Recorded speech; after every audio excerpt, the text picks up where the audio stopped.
અયોધ્યા રામ મંદિરના અભિષેકની તારીખ ખૂબ નજીક આવી છે, ત્યારે આવી સ્થિતિમાં રામ મંદિર મુદ્દે શ્રી તુલસી પીઠાધીશ્વર જગતગુરુ રામભદ્રાચાર્ય મહારાજે શું કહ્યું, જોઈએ આ વિશેષ અહેવાલમાં। અયોધ્યા રામ મંદિરના અભિષેકની તારીખ ખૂબ નજીક।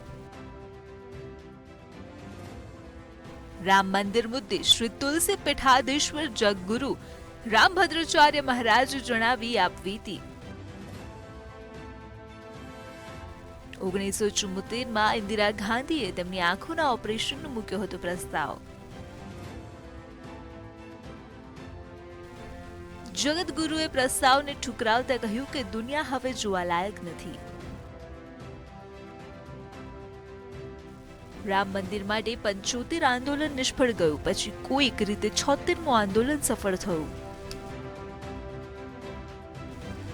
કોંગ્રેસના શાસનમાં પોલીસનો ખૂબ જ ત્રાસ। અમે જેલમાં ગયા, પોલીસની લાઠી સહન કરી, હાથનું કાંડું પણ ભાગ્યું। ભગવાન રામની કૃપાથી સરકારે અપમાનનો બદલો લીધો।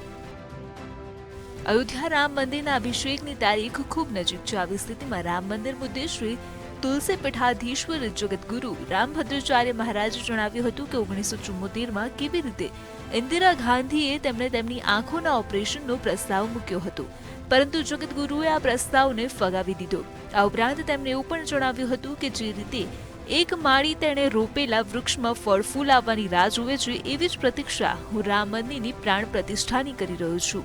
જગતગુરુએ કહ્યું કે 75 આંદોલન નિષ્ફળ ગયું છે, પછી કોઈક રીતે 76મું આંદોલન સફળ થયું। 6 ઓક્ટોબર 1984ના રોજ હું અશોક સિંઘલ, અવૈધનાથ, રામચંદ્ર દાસ પરમહંસ, ગિરિરાજ, નૃત્ય ગોપાલ દાસ હતા। અમે સાથે મળીને આંદોલન શરૂ કર્યું અને ગામે ગામે તેનો પ્રચાર પ્રસાર કર્યો। એ સમયે કોંગ્રેસનું શાસન હતું અને પોલીસનો આકરો ત્રાસ હતો। જેલમાં પણ ગયા, પોલીસની લાઠી સહન કરી। એવામાં પોલીસના એક દંડાએ મારા જમણા કાંડાને ભાગી નાખ્યું, પરંતુ ભગવાન રામની કૃપાથી સરકારે આ અપમાનનો બદલો લીધો। તેમણે આગળ કહ્યું, મુલાયમસિંહે કહ્યું હતું કે અહીં એક પક્ષી પણ મારી શકશે નહીં। તે સમયે મુલાયમસિંહ અને વિશ્વનાથ પ્રતાપસિંહે જે નરસંહાર આચર્યો હતો તેને આપણે ભૂલી શકીશું નહીં। કોઠારી બંધુઓનો નાશ થયો। અમારી સામે એક 18 વર્ષનો અને એક 20 વર્ષનો એમ તેના બંને બાળકોને રૂમમાંથી બહાર કાઢીને મેદાનમાં લાવીને ગોળી મારી દેવામાં આવી। અમે તે બધું જ સહન કર્યું અને 6 ડિસેમ્બર 1992ના રોજ અમે 5 કલાકમાં તે માળખું તોડી પાડ્યું। જગતગુરુએ કહ્યું કે શાસ્ત્રોનો પક્ષ આગળ આવ્યો ત્યારે જ કેસ શરૂ થયા।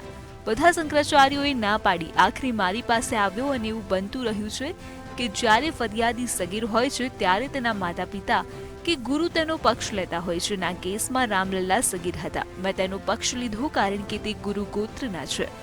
કોર્ટે પૂછ્યું, તમે દૃષ્ટિહીન છો, પુરાવા કેવી રીતે રજૂ કરશો? મેં સોગંદનામું રજૂ કર્યું અને કોર્ટને પૂછ્યું કે તમે કયા વિષય પર પુરાવા લેવા માંગો છો? કોર્ટે શાસ્ત્રો વિશે જણાવ્યું હતું। મેં કહ્યું કે તેના માટે આંખોની જરૂર નથી, શાસ્ત્રો દરેકની આંખ છે। બ્યુરો રિપોર્ટ, મંતવ્ય ન્યૂઝ।